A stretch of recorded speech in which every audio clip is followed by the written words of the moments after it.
It's now time for What's Up Asheville, sponsored by the City of Asheville, with the host, Mr. Sam Parada, and here he is. Hello Asheville, good afternoon, and welcome to What's Up Asheville here on WRES 100.7 FM. It's been a long time since I've said that, so hoping that's all good. I'm back, and I know that Meredith did a fantastic job covering for me while I was away, and don't worry, you'll see her again in this show. She did really good. She did really good. Great. And that's James again, James Shelton, manager for the Community Development Division of Community and Economic Development Department in the city. How are you today? I'm doing great, Sam. How are you, man? I mean, just busy as always, but always good. It's good to have you back. You know, you're back from your excursion across the Pacific Ocean. A little excursion, yeah. Yeah. We missed you around here, dude. I missed you too, but, I'm going to keep it to myself. I am happy to be back. We're happy to have you back, man. So, while I was away, a lot has happened. I left you at a very important point, and it seems like you guys did a good job managing yourselves. So, I want to go back and talk about it. If you're a first-time listener today, or if you don't remember James, he is basically in charge of managing $225 million that have come to the city or that are on its way to the city. James, take it away. Thanks, Sam. So, in February, we had an extensive community engagement process around our community development block grant disaster recovery funding that we've received. So that's a $225 million grant, as you mentioned. In order to access that funding, we have to write an action plan. Mm-hmm. And it's part of the action plan process. We need to hear from the community. So we did an extensive community engagement process back in February, and that concluded at the end of February. And using the information that we heard from our community, as well as some pretty advanced data analytics, we're able to inform what types of programs we're going to fund with that grant. So on Tuesday this week, March 4th, we posted and published our draft action plan onto AshevilleRecovers.org, which is our new recovery website. Thanks to the CAPE team, our communications and public engagement team, with the new webpage, AshevilleRecovers.org. So the plan's up. Yeah, and you just went over everything very, very quickly, so let's go back a little bit. No, it's good. It's like this way you don't spoil the public on what's going to be on the episode, but you don't leave them waiting. So CDBG-DR is how we're going to call it, or DR from now on. DR, let's keep it short. DR. And that is, again, the Community Development Block Grant Disaster Recovery. Yes, and that's different than CDBG, which is a different type of funding we get yearly. Mm-hmm. This one's only for emergency situations recovery, and that comes from the federal government. That's right, yeah. So the City of Asheville participates in the Community Development Block Grant program. Mm-hmm. And every year we get about $1 million for affordable housing investments, community projects, community services. And so that we get that as part of just our regular entitlement. The DR program only happens by a direct allocation from Congress. And back in December, Congress appropriated like $12 billion for disaster recovery. And within that was funding for this program. And Asheville, because we're a participating entitlement community in the CDBG program, we were eligible to receive a direct allocation of $225 million. And to receive that money, we still have to go through a process that it's, time consuming. It's a lot of work, but it's necessary for us to have a plan on how we're going to use the money, and for HUD, the Department of please help me. Housing and Urban Development. There you go. For them to know what the money is being spent on and to start allocating money. So part of that process is engagement, which you carried out 6 engagement sessions in February, 2 virtual, 4 in person. Tell me how those went. They were great. We heard from residents all across Asheville from different walks of life, different backgrounds. We had over 170 people attend our our public engagement opportunities. We also had a survey, the Asheville Recovery Priorities Survey, that closed back in February, and we got a lot of input from that survey too. And one of the big moments for me, Sam, is we were at the Southside Community Center, the Grant Center, and really great participation. We had folks there from just residents who were interested, people who worked for the school board were there. We also had people attending that night who were experiencing homelessness. And these were folks who that night were going to sleep outside. And they were there that evening providing their input on this plan. And listen, we already knew that we needed increased emergency shelter capacity in Asheville. We know that, but to hear that directly from folks who are experiencing it, that is informing the type of plan I and was going to program. say, it's not just informing us, but like we have it on record, so we have something to show. Like, here is the reason why this is important, because the community came out and told us. So that's very good to know, good to hear. So how long did you have to compile all the data that you received, all the input? A little less than 60 days. So our clock officially started on January 21st.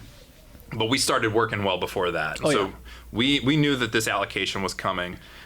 So from the beginning of January, pretty much right up until the end of February, we were working hard with our team. This is one of the most collaborative efforts I've ever been a part of, Sam. I mean, that's a lot of money. Yeah, and this isn't James Shelton writing the plan. No way. It's not. This is me helping to kind of guide it and get the things in there that our community wants to see. But this has been the most collaborative process I've ever been a part of, and it's a team effort, not just in my department, but with other departments at the city as well, and from our community. Like the plan that we have now, I hope that it reflects what our community has expressed, that they want to see our recovery look like, what they've experienced after the storm. And it also reflects what our long-term recovery should look like. I was going to bring that up. It's $225 million sounds sexy and everything, but we don't get it right away. It's long-term recovery, and this is going to span, 5+ years? 6 years.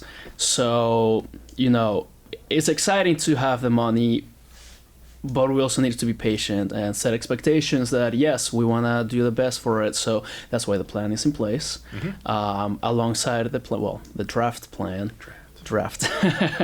And alongside the draft plan, once the plan is concluded, there is possibilities for amendments and changes to what our priorities are. So it's great for people to get involved in the beginning, but it's also going to be great for people to continue remaining involved throughout the process. That's a great point, Sam. I mean, even it's in draft form right now, and for the next 30 days. For the next 30 days, we've got a public comment period happening. Yes. So until April 3rd, our community can go online to publicinput.com/CDBG-DR and provide comment on the plan. And you can also go to ashevillerecovers.org/CDBG-DR to access the plan, look at everything that's in there.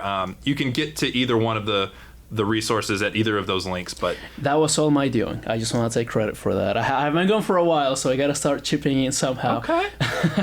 But to make things easy, go to ashevillerecovers.org, and on the list of, the menu list, you're going to find CDBG-DR as its own thing. So from the main page, you can go to the CDBG-DR page, and from there you can go to the documents page, where you can find 125 pages of a draft action plan.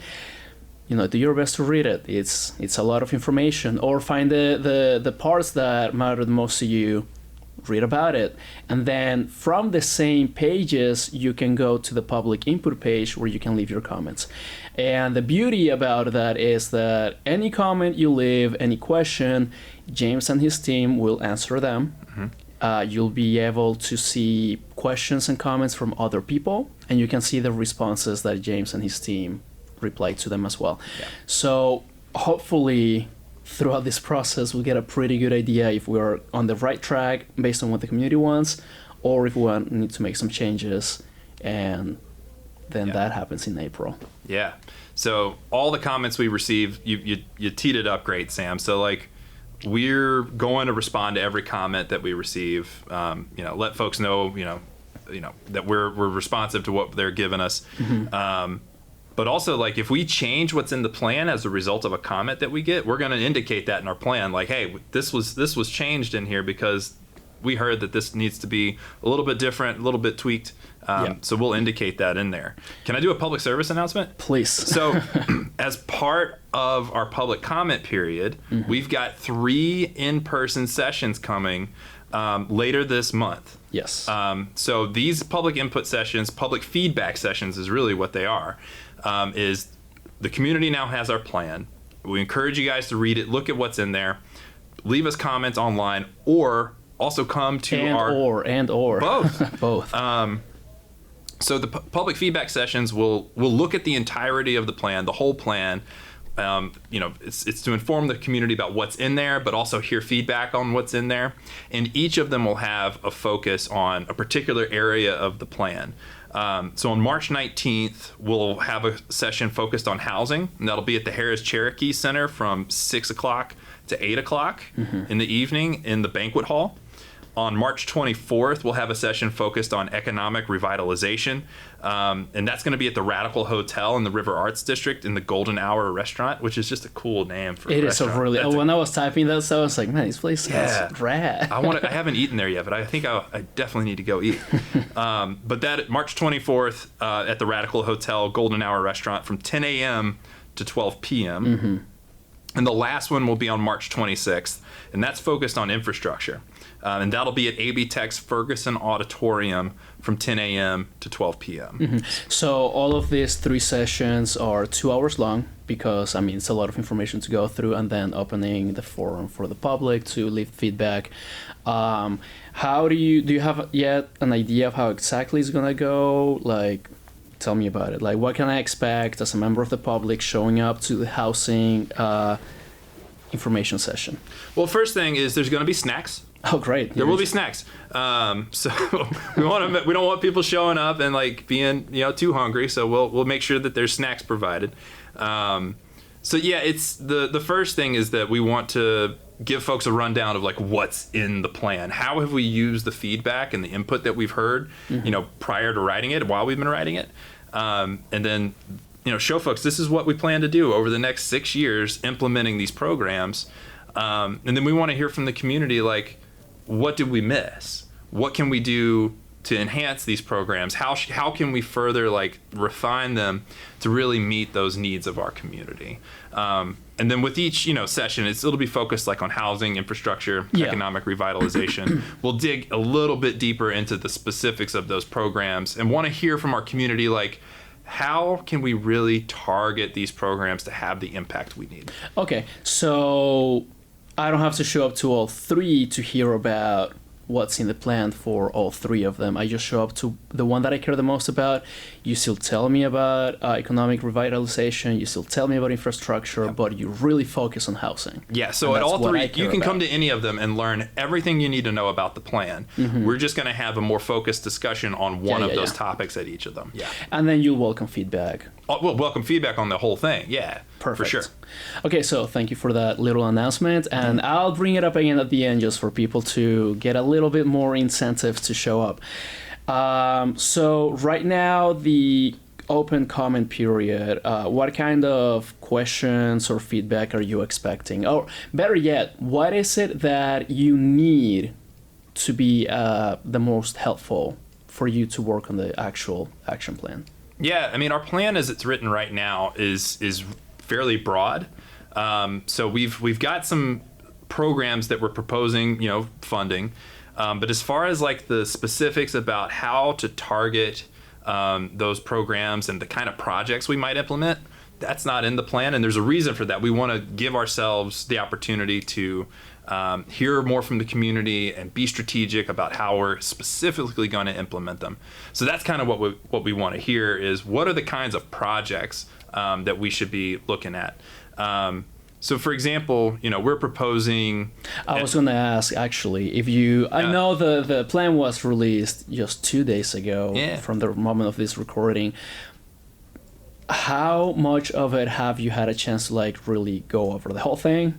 Who, me? Yeah, you. Oh, I've read the whole thing. The whole thing. Okay, perfect. So That's my job, man. hey, look, I don't know, 125 pages, and you're not the only author. So I just wanted to make sure before I throw some questions your way. So give me, you're about to, but like, give me some examples of like what we can find, and if you can actually give me some real examples of this is a project that was brought up due to the feedback we heard. Yeah. So there's a section in our plan around mitigation needs. So mitigation means like projects and investments that we might make to make our community more resilient to future disasters, future flooding, anything that might come our way. We heard a lot of really good ideas from our community about mitigation. There was things I never even things around floodplain management and using natural natural implementation like green resources to control our floodway. And stormwater management was a big one too. So we heard a lot of really great ideas around mitigation. So there's a whole section in the plan about mitigation that is really informed by like what we've heard from our community about what they experienced during the storm, but also before that, and ideas that they had around like how can we be more resilient to future disasters. Another one is we're proposing a program around economic revitalization of flooded commercial districts. Okay. So that's looking at our areas along the riverfronts that were severely impacted by the flooding, and what we'd like to hear is like ideas around like, well, what does that actually look like? Economic revitalization is a very broad idea, and we've written it to be broad in our plan. But we'd love to hear like ideas around, well, what specifically would our community want to see around economic revitalization along the riverfront? We know we need to do that. Yeah. As a community, our river and our river arts and our other areas like Biltmore and Swannanoa River Road, these are places where not just tourists go there. Like I shop there. Yeah, same. And I drive by now, and I'm like, wow. All the artwork that hangs in my kid's bedroom, I've got a 1-year-old. All the artwork I bought in the River Arts District. All the artwork that hangs in his room, I bought it right here in town from galleries in the River Arts District. So we know that it's important not just for like bringing folks back to Asheville. It's important for also supporting our locals and for us, who live and shop here, to have those things. Yeah, and that actually. Sorry, I haven't had a chance to read the entire thing, but I didn't want. But I wanted to ask you. I can see a lot of intersectional stuff happening between things like mitigation and business revitalization. So, to what level are they connected in the plan, or are they just separate for now? That's a good question. Because they're really interconnected. Very. So like when you think about an infrastructure project, so we know our parks were severely impacted by the storm, right? FEMA is really going to help us get our parks back to where they were before. They're going to help us look at like what would it take to get it back to where it was before. And that's kind of where FEMA stops. Yes. With their assistance. Like they help you recover what you lost. But with these funds through the DR program, we can make investments to make our parks more resilient and more able to withstand future flooding and other natural disasters in the future. And that's where this has a place. So like if we want to make strategic investments in our parks, DR can make our parks more attractive, more fun, cooler, more fun to hang, and like helping with like public art as well. Like public art is within the realm of possibilities. Like. Yeah. Which I'm super excited about. Like that's something I think is super cool. But yeah, that's one of its mitigation investments are woven into everything else. And we've got a housing program we're proposing as well.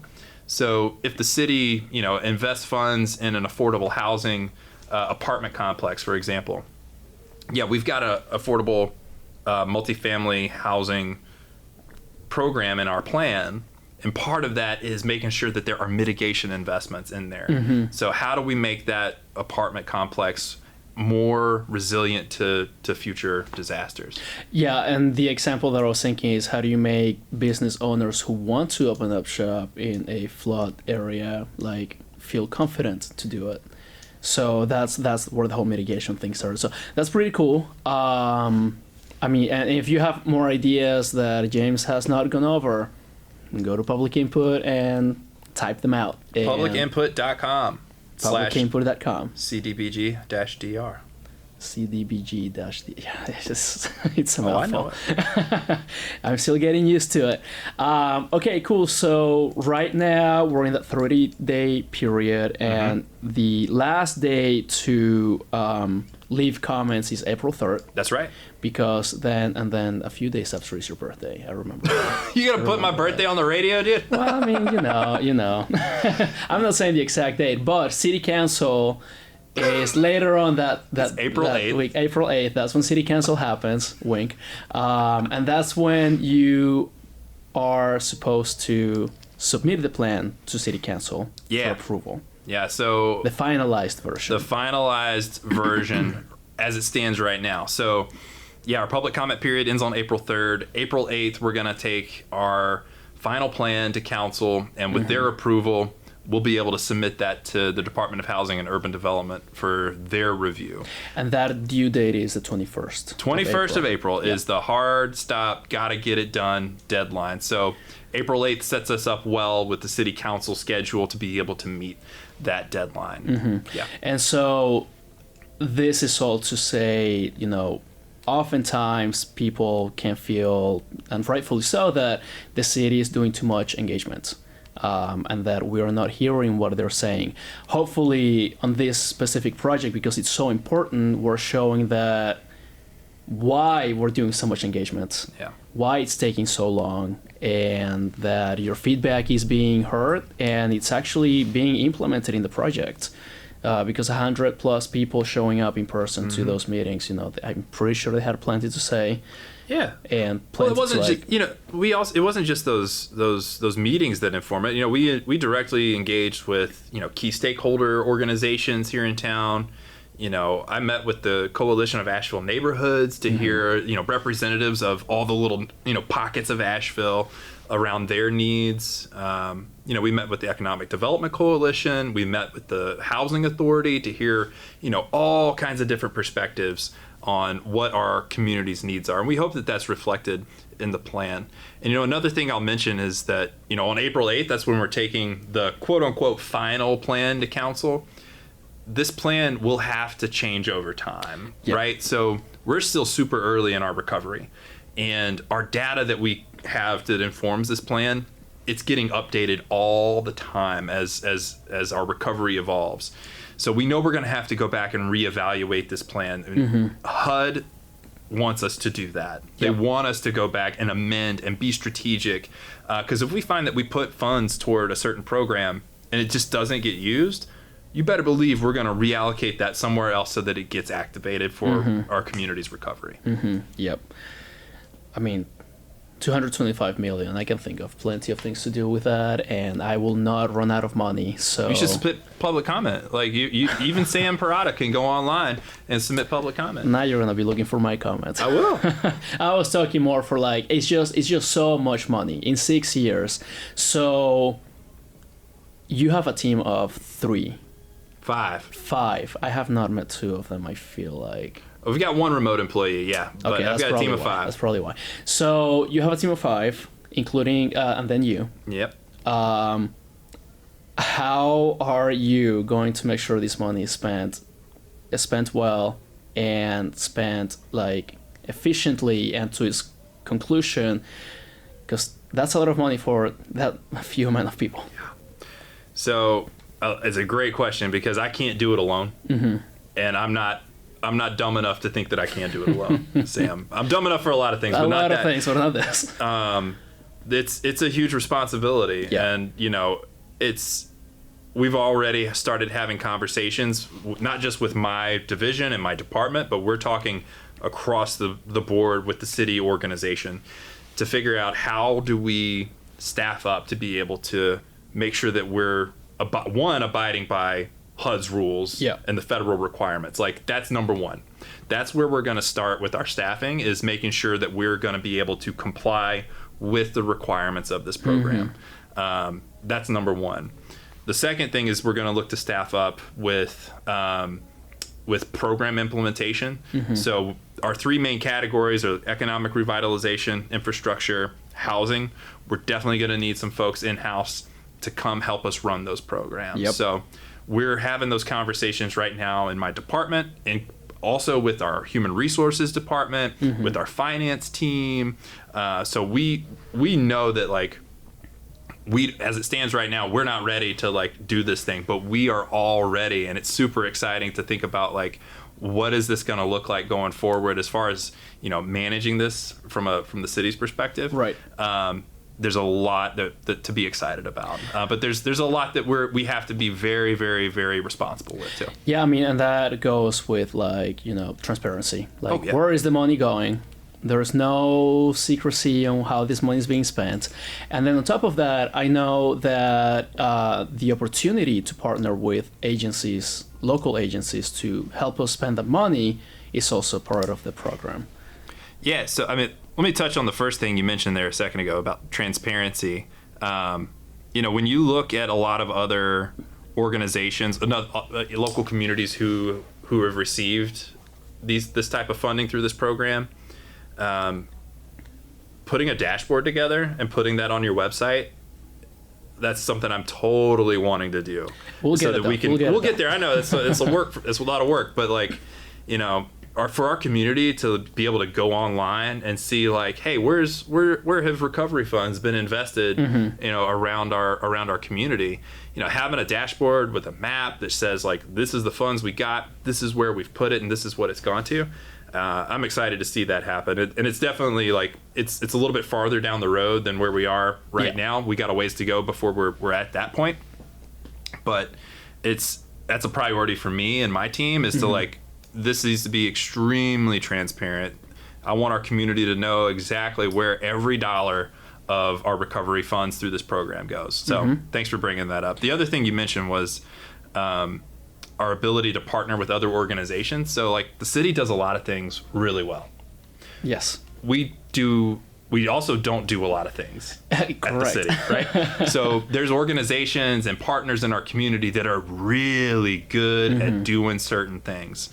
So we're definitely going to look to partner with other organizations and sub-allocate these funds to other organizations that do stuff. Like, you know, we have a workforce development program we're proposing. It's a $5 million workforce development program.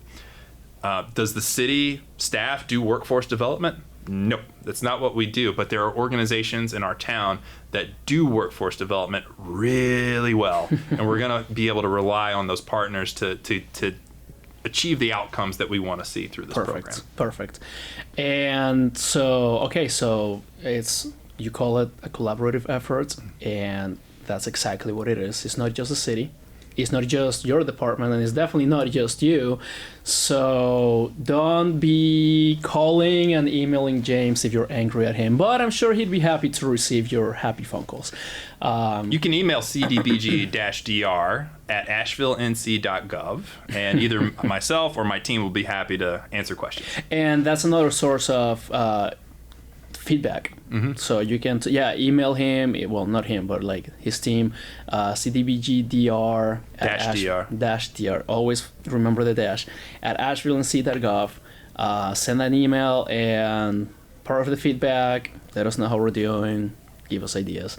The last thing that I want to touch upon very, very quick, because we're running out of time, is that once HUD receives the action plan, it's going to take them a little bit of time to approve it and then start, you know, funding. We are not receiving a beautiful big check that says $225 million to Asheville. That's going to be, so just for people to know, it's not a one-time pay. And we're not going to just get a fat check. So sometimes a lot of the projects will have to get started and they'll refund us, correct? Reimburse, yeah. Reimburse, not refund, reimburse. Is that the only way we'll be getting the money, or are there different caveats every so often? That's really the way that it works. So, once we submit our plan to HUD, and we've already put the draft plan in their hands, so they're already looking at the draft plan right now to make sure that like we're looking good as it stands. So there's no surprises next month. So we've been extremely proactive with our federal partners to make sure that we're abiding by the guidance that they've given us, so that we're able to get this thing approved as quickly as possible. Perfect. But they'll have 45 days is what they're allowed to review the plan after we submit it to them. And after it's approved, we'll have a grant agreement in place for the full amount of that of the grant. Great. And then we'll start being able to go to contract with partners and start funding projects. But you're totally right. The $225 million never comes to the City of Asheville's accounts in a big deposit. We have what's called budget authority to draw on that from the U.S. Treasury with a grant agreement in place. But yeah, we'll have full authority to access those funds. Perfect. Well, thanks so much, James. And please go read the draft action plan. Again, it's on ashevillerecovers.org. You can leave comments on that as well for James and his team to look at. And come participate in one of the 3 sessions, March 19 for housing at Hearst, Cherokee from 6 p.m. to 8 p.m. March 24 for economic revitalization at the Radical Hotel from 10 to 12 p.m. And March 26, infrastructure at AB Tech from 10 a.m. to 12 p.m. And yeah, that was quite a lot of information, and I'm sure you'll be back here sometime in April or whenever the funds start coming in. So until then, thanks, Sam. Thank you for being here. As always, man, always a pleasure to hang out with you. Same, ditto. And yeah, that's it for today. So we'll see you next time here on What's Up Asheville. Be good to another Asheville. You've been listening to What's Up Asheville, sponsored by the City of Asheville in collaboration with WRS 100.7 FM. This program will re-air every Monday, Wednesday, and Friday at 12:30. Thank you for listening.